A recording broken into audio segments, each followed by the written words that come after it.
नमस्कार आप सभी को। आप देख रहे हैं तारचंद क्लासेस।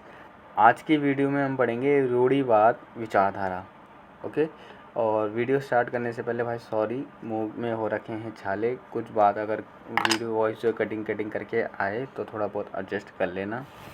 चलिए, रूढ़िवाद विचारधारा, इसके जो समर्थक हैं हमारे राजनीति में वो है डेविड ह्यूम, एडमंड बर्ग, माइकल ऑक्सफोर्ड। समकालीन ये वर्तमान में हैं जो प्रचलित हैं। देखो, रूढ़िवाद विचारधारा क्या है कि भाई जो चीज़ें पुराने समय से चलती आ रही है उसी को हम अपने समाज में रखेंगे। ठीक है, वही हमारी विचारधारा है। हम कोई ज़्यादा बदलाव नहीं करेंगे, थोड़ा बहुत कर सकते हैं लेकिन ज़्यादा नहीं कर सकते। ठीक है, आप एग्ज़ाम्पल समझ सकते हैं। और एग्ज़ाम्पल देने से पहले भाई सॉरी अगर कोई इस बात को बुरा ना माने। ठीक है, लेकिन ये है भी, होता भी है ये। ओके, पहले हम सॉरी बोल के चलते हैं। एग्ज़ाम्पल ही कुछ ऐसा है। एग्ज़ाम्पल के लिए देखो, ज़्यादातर कुछ लड़कियां होती हैं या लड़के भी होते हैं जो पढ़ना तो चाहते हैं लेकिन उनको पढ़ाया नहीं जाता। ये ज़्यादातर गर्ल्स के साथ हो जाता है। जैसे लड़कियां होती हैं, माँ बाप कहते हैं बेटा हम तो पढ़े नहीं, चलो तुम ही पढ़ लो। तो उनको कहाँ तक पढ़ाया, ज़्यादा से ज़्यादा 10वीं पढ़ा देते हैं, 12वीं क्लास तक पढ़ा देंगे और मैक्सिमम पॉइंट उनका क्या हो गया, ग्रेजुएशन करा देंगे।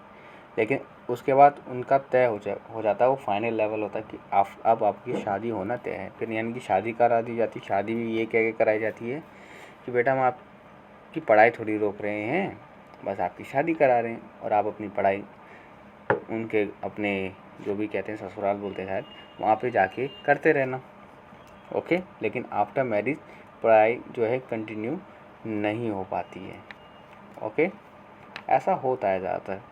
यानी कि हुआ क्या है कि थोड़ा बहुत बदलाव तो एक्सेप्ट कर लिया कि हाँ भाई चलो पढ़ा दो, थोड़ा बहुत तो पढ़ा दो, लेकिन वो अपना एजुकेशन लाइन में कुछ अच्छा करना चाहती हैं। ठीक है, उनको थोड़ा सा समय चाहिए। थोड़ा सा क्या चाहिए, समय चाहिए। खुद ही आप एक नॉर्मल से सोचो, 21 साल तक ग्रेजुएशन होती है, फिर 2 साल तक क्या होगा आपका, ये पीजी हो गया, पोस्ट ग्रेजुएशन हो गया। ठीक है, फिर अगर किसी को पीएचडी करना है तो मोटा मोटा 25 तक एज चली जाती है। मान लो किसी को यहाँ तक पढ़ना है और हमारे भारतीय सोसाइटी में अगर 25 तक एज हो गई और शादी का बात नहीं चली तो अलग ही बवाल मच जाता है। तो मेरी बात समझ आई। कहने का मतलब ये है कि सोसाइटी में थोड़ा बहुत चेंजेस एक्सेप्ट किया जाएगा लेकिन ज़्यादा एक्सेप्ट नहीं किया जाएगा। तो ये रूढ़िवाद विचारधारा ये जैसा समय से चलता आ रहा है वैसे ही चलेगा, कुछ नहीं बदलेगा, बस और कुछ नहीं। चलो, आप अपने हिसाब से भी इसको समझ सकते हो। जो भी आप एग्जाम्पल अपने दिमाग में फिट करना चाहो वो कर सकते हो। ओके, सबसे अच्छा तरीका है ज्ञान की प्राप्ति करें, सही और गलत में अंतर समझें और जब आप ज्ञान को प्राप्त किया आप लोगों को अपनी बात समझा भी पाएँ। सीधी सी बात, हारना ज़रूरी नहीं है। अगर हार गए तो फिर बेकार। ज्ञान क्या है, समझाना ही तो है, समझाया करो अच्छे से। एक बार नहीं, 2 बार नहीं, 3 बार नहीं, समझाना ज़रूरी है। उन सामाजिक, राजनीतिक और नैतिक मान्यताओं का समूह है जो चिरकाल से यानी कि पुराने समय से प्रचलित सामाजिक और राजनीतिक व्यवस्था के प्रति सम्मान को बढ़ावा देती है। ये रूढ़िवाद सिद्धांत नए और बिना आजमाए हुए विचारों और संस्थाओं को अपनाने के बजाय पुराने आजमाए हुए विचारों और संस्थाओं को कायम रखने का समर्थन करता आया है। यानी कि जैसा चल रहा है वैसे ही चलने दो।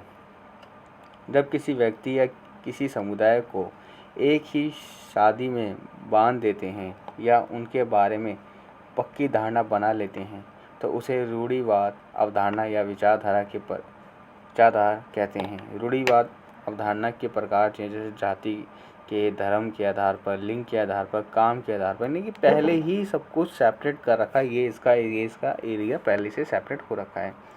इसके 4 स्तंभ हैं और ये बहुत छोटा टॉपिक है। एक तो वीडियो और आएगी और ये यूनिट ख़त्म हो जाएगी। और किताबें खुद से भी पढ़नी चाहिए एक बार।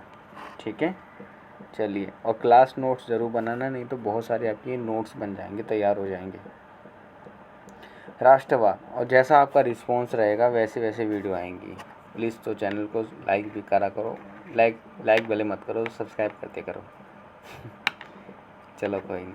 राष्ट्रवाद, यह देश की संप्रभुता और राष्ट्रीयता दोनों से जुड़ी हुई एक पहचान अवधारणा है जो देशभक्ति के क्या है, समान है। निजी संपत्ति, यह व्यक्तिगत संपत्ति, अचल संपत्ति और पूंजी के स्वामित्व, नियंत्रण प्राप्त और निपटाने सॉल्व के लिए प्राकृतिक और कानूनी व्यक्तियों के अधिकार है। यानी कि जो चीज़ पहले से जिसकी है वो उसका कानूनी सब कुछ अधिकार उसका है। जो चीज़ जिसकी वो उसी के, कोई दूसरा नहीं आएगा। धर्म ये सामाजिक सामंजस्य से एक महत्वपूर्ण प्रणाली है क्योंकि यह व्यक्तियों को अर्थव्यवस्था या सरकार से परे रखती है। भाई इनसे दूर, हम हमारा जैसा चल रहा है अपना सही है। इसका महत्व ऐसा है कि यह राष्ट्र, राज्य, अर्थव्यवस्था और संपत्ति की अवधारणाओं को पार कर सकता है। हमारा जो चलता आ रहा है वही चलेगा बस। परंपराएं, इनमें वह सभी रीति रिवाज शामिल हैं जो एक समुदाय के सह अस्तित्व में एक पैटर्न को चिन्हित करते हैं। एक पैटर्न जो बहुत समय से चलता आ रहा है। एक सामाजिक समूह की संस्कृति, मूल्य और मान्यताएं हैं, ये सारी चीज़ें। रूढ़िवाद एक ऐसी विचारधारा है जो पक्ष की अपेक्षा विरोध अधिक करती है। यानी पक्ष जो भाई जैसा चल रहा वही बढ़िया, हमें एक्सेप्ट नहीं करने नए बदलाव, हमें चाहिए ही नहीं ये सारी चीज़ें। हम तुम्हें नहीं पढ़ा सकते, जाओ दूसरे घर जाना वहीं पढ़ना, हमारा जो काम है हमें पहले ये करने दो बस, ये सारी चीज़ें। यानी कि विरोध यहाँ ज़्यादा होता है, समर्थन कम होता है। उस सीमा तक रूढ़िवाद एक नकारात्मक विचारधारा है जो परिवर्तन को लेकर संदेह व्यक्त करती है। अगर परिवर्तन की बात आ जाएगी तो यहाँ पे विरोध शुरू हो जाएगा बस। रूढ़िवाद वैज्ञानिक सिद्धांतों की अपेक्षा अपने तर्कों को अनुभव तथा वास्तविकता से अधिक जोड़ते हैं। यानी वैज्ञानिक साइंटिफिक जो भी रीज़न, सिद्धांत, प्रिंसिपल हैं जिसे पूरी दुनिया मानती है, यहाँ नहीं माने जाएंगे। जो पहले से चलता आ रहा है वही चलेगा, बस बात ख़त्म। आप कोई चूचा नहीं करेगा। रूढ़िवादी विचारधारा के रूप, ठीक है। रूढ़िवाद अवधारणा की विभिन्न प्रयोग। पहला है उदारवादी रूढ़िवादिता, व्यक्तियों को बाजार में भाग लेने, अर्थव्यवस्था पर सरकार के कम से कम हस्तक्षेप के साथ धन उत्पन्न करने की स्वतंत्रता है इसके अंदर। स्वभावगत रूढ़िवाद एक विविधता यानी कि सिस्टमैटिक जीवन तथा कार्य संचालन शैली के विरुद्ध परिवर्तन को रोकने हेतु प्राकृतिक एवं सांस्कृतिक प्रवृत्ति, यानी कि परिवर्तन नहीं चाहिए, जो पुरानी संस्कृति नेचर ने दे दिया वही चलेगा। स्थितिगत रूढ़िवाद, जैसा है वैसा ही रहने दे, ठीक। इसको आप और एक्सप्लेनेशन कर सकते हैं, बुक के अंदर दे रखा है ये अच्छे से। दूसरा, तीसरा, चौथा ये सब बुक में है। अगली जो वीडियोस आएंगी वो बुक की ही आएंगी क्योंकि उसके अंदर बहुत अच्छे से दे रखा है। चित्रात्मक कुछ विशेषता नाम से है टॉपिक, वहीं से कुछ 1-2 पेज हैं और यूनिट खत्म हो जाएगी। राजनीतिक दलों तथा आंदोलन की आकांक्षाएं तथा क्रियाएं हैं जो विरासत में प्राप्त नैतिकता के पैटर्न तथा सिद्ध संस्थाओं को मान्यता देता है। ये दल तथा आंदोलन के नरम वामपंथी के सुधारक योजना तथा उग्र वामपंथी परियोजनाओं का विरोध करता है। कहने का मतलब देखो यहाँ पे बोलते हैं ना, नरम वामपंथी, यानी छोटे मोटे बदलाव तो एक्सेप्ट कर लिए जाएंगे, लेकिन जो बड़े बदलाव हैं उसे एक्सेप्ट नहीं किया जाएगा यहाँ पे, बिल्कुल भी नहीं। राजनीतिक रूढ़िवाद एक ऐसा तत्व है जो संगठित समाज को सार्वभौमिक तथा तत्कालीन स्थापित समाज को अनिर्वाहत सुरक्षिता मान्यता प्रदान करता है। ठीक है, अनिवार्यता का तो आपको मतलब पता है, कंपलसरी है ये, सुरक्षित मान्यता प्रदान करता है। रूढ़िवादी उदारवाद, यह उदारवादी रूढ़िवाद के समान है। ठीक है, जो ये पहले पॉइंट से रिलेटेड है। यह उदारवादी रूढ़िवाद के समान है लेकिन उदारवाद पर जोर देता है, यानी कि प्राइवेटाइजेशन। ये मुफ्त बाजार के पक्ष में है और व्यापार के नियमों और गरीबों की सहायता में करों के उपभोग के खिलाफ है। इस सिद्धांत के अनुयायी इन कार्यों के विरुद्ध में हैं क्योंकि वे यहाँ पर है विरोध में हैं क्योंकि, इसको काट दो, इसका मतलब वे कहते हैं कि वे धन उत्पन्न करने वालों की व्यक्तिगत स्वतंत्रता के खिलाफ प्रयास करते हैं। ये सारी चीज़ें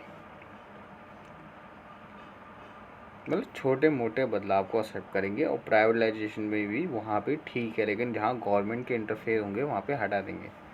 राष्ट्रीय और पारंपरिक रूढ़िवाद, यूरोप में प्रमुख है सांस्कृतिक, जातीय और पारिवारिक परंपराओं, साथ ही रीति रिवाज, कामकाज की शास्त्रीय गतिशीलता को बनाए रखने पर केंद्रित है। सारे पॉइंट इतनी सिंपल लैंग्वेज में लिखे हैं और आपको जस्ट रीडिंग भी मारोगे ना एक बार खुद से लिख के तो आपको सारा समझ आ जाएगा। मेरी बकवास भी मत सुनो। सामाजिक और सांस्कृतिक रूढ़िवाद, और ये आप सारे पॉइंट जो हैं रूढ़िवाद की विशेषताओं में भी लिख सकते हो। ध्यान रखना, क्या रूढ़िवाद की विशेषता बताओ तो ये सारे पॉइंट लिख देना। धार्मिक रूढ़िवादिता राजनीति के लिए धार्मिक विचार के तत्वों को लागू करता है। वे आमतौर पर दावों, व्यभिचार का मतलब होता है भ्रष्टाचार, गर्भपात और समलैंगिकता, होमोसेक्सुअलिटी जिसे बोलते हैं, के उपयोग का विरोध करते हैं, जबकि पारिवारिक संरचना और पारिवारिक सामाजिक मूल्यों को बनाए रखने की कोशिश करते हैं। धार्मिक रूढ़िवाद, इनकी ऐसी विचारधारा है, अच्छी भी है। अधिनायकवादी रूढ़िवाद, यह निरंकुश शासन की नीतियों को संदर्भित यानी कि उसके रिलेशन में करता है, उसके साथ जोड़ के करता है। यह निरंकुश शासन, ठीक है, जो रूढ़िवादी राष्ट्रवाद पर उनकी विचारधारा को केंद्र में रखते हैं। एक ही देश में रहने के बावजूद बहुसंख्यक की संस्कृति को साझा नहीं करने के लिए अल्पसंख्यक समूह और अन्य यानी कि यूनिक रुझान तक पहुंचते हैं। कहने का मतलब कि अपनी चीज़ें, अपनी विचारधारा पहले इम्पोर्टेंस है, बाकी चीज़ें साइड में। रसेल कर के रूढ़िवाद के 6 धर्म सिद्धांत, एक ईश्वरीय आशय समाज के साथ साथ विवेक को भी नियंत्रित करता है। राजनीतिक समस्याएं सबसे नीचे धार्मिक और नैतिक समस्याएं, ठीक है। कि पारंपरिक जीवन विविधता और रहस्य से भरा है, जबकि अधिकांश कट्टरपंथी प्राणियों की विशेषता का एक संकीर्णीय रूपता है। संकीर्णीय, इसका जो मतलब होता है संकीर्णीय का, वो है एकदम कसा हुआ, ठीक है, सिकड़ा हुआ, जो नैरो जिसे हम बोलते हैं, वो मतलब इसका। सभ्य समाज को आदेशों और वर्गों की आवश्यकता होती है। एकमात्र सच्ची समानता नैतिक समानता है। सीधी सी बात। संपत्ति और स्वतंत्रता अविभाज्य रूप से जुड़े हुए हैं, यानी इनको बांट नहीं सकते। संपत्ति और स्वतंत्रता, और इसके साथ हम देखें समानता भी है भाई, इनको अलग नहीं कर सकते। मनुष्य को उसकी इच्छा और उसकी भूख को नियंत्रित करना चाहिए, यह जानकर कि वह तर्क से अधिक शासित है, ठीक है। क्योंकि एक इंसान को भूख लगे तो उसको पहले खाना दो ना, बाकी चीज़ें तो देखी जाएंगी। आई होप आपको रूढ़िवाद का जो मेन पॉइंट है वो आपको समझ आया होगा। इसका जो मेन पॉइंट है वो है भाई, जो जैसा चलता आ रहा है वही चलता रहेगा, कोई हम ज़्यादा बदलाव नहीं करेंगे। थोड़े बहुत बदलाव हम करने की अनुमति देते हैं, ज़्यादा बदलाव हम देने की अनुमति नहीं देते, ठीक है। मैंने वीडियो में ज़्यादा बोलचाल नहीं करी है। आई होप आपको वीडियो समझ आई होगी, मेन पॉइंट्स आपको समझ आया होगा, ओके।